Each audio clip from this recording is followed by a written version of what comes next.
How would you feel the moment you realize the world has changed? Let me tell you a quick little story that has everything to do with the future of our world and how you fit into it. From history, our forefathers were people who lived independent lives. They were in charge of their future and always worked hard to feed themselves and their families. They were businessmen and women who generated income from the sale of the surplus they had. By so doing, they created an independent society governed by free will.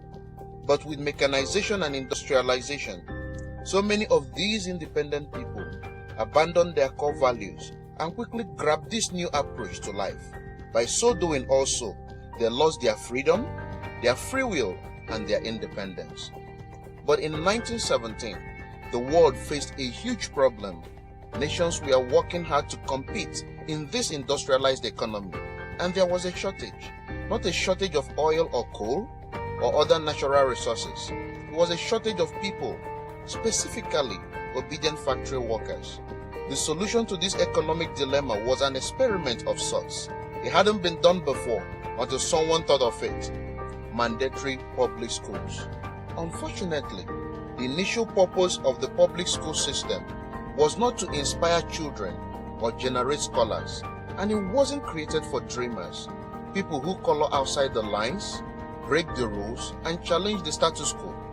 The public school system of the early 1900s was invented to create a nation full of adults who would obediently do their jobs in factory assembly lines.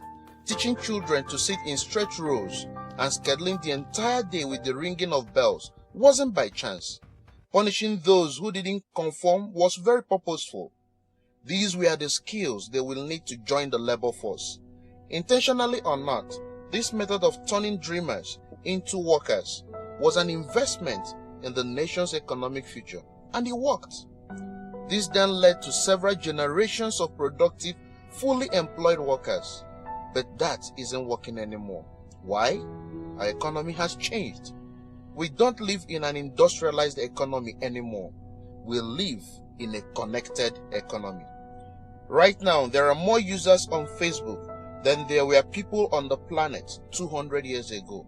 Technology has made it possible for us to connect with people, ideas, and information from anywhere in the world instantaneously. And as a result, our economy has expanded from localized towns and communities to the entire world.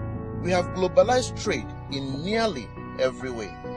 In the past, the obedient do what you are told without question people were rewarded for working hard and putting their dreams aside in order to toe the line. They were given well-paying jobs that led to long-term careers.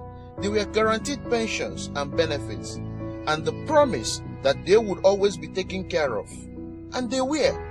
But that promise is gone for most of us today. Even if you have a white-collar job, the majority of white-collar workers are still working in factory. Instead of operating a sewing machine, welding a metal, they now push pencils, type on keyboards, or process paperwork.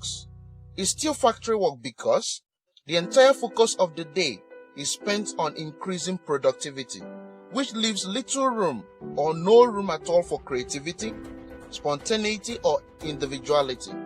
The educated, hard-working masses are still doing what they are told to do, but they are no longer getting what they deserve.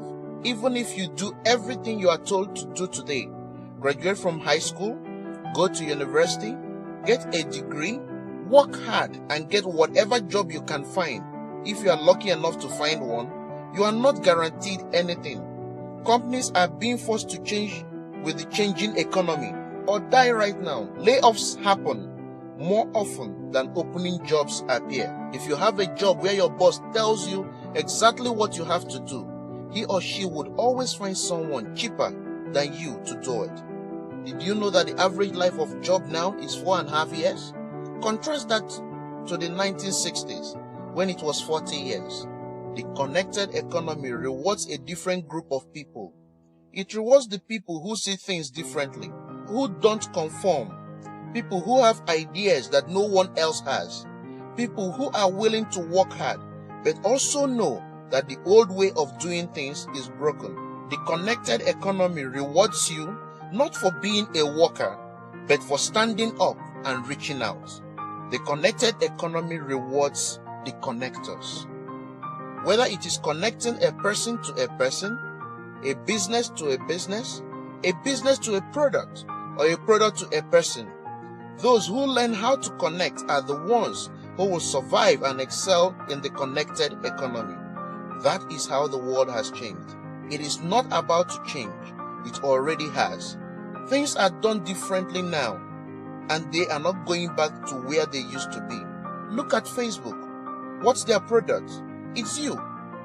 Your network, your information, your ideas, they all have value. Does Facebook pay you money for selling your information to advertisers?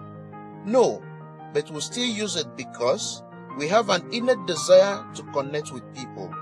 In fact, neuroscientists have found we are actually hardwired to connect to each other. Look at Uber, the world's largest taxi company. Do they own any vehicle? No, they don't. They simply connect riders to drivers.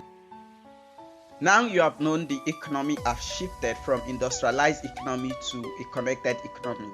The question is, are you ready for the connected economy? Every day today, you connect people to products, goods and services and more information. But it is only when you have learned the act of leveraging that this economy will benefit you. So one aspect of this connected economy is affiliate marketing. You may ask, what is affiliate marketing?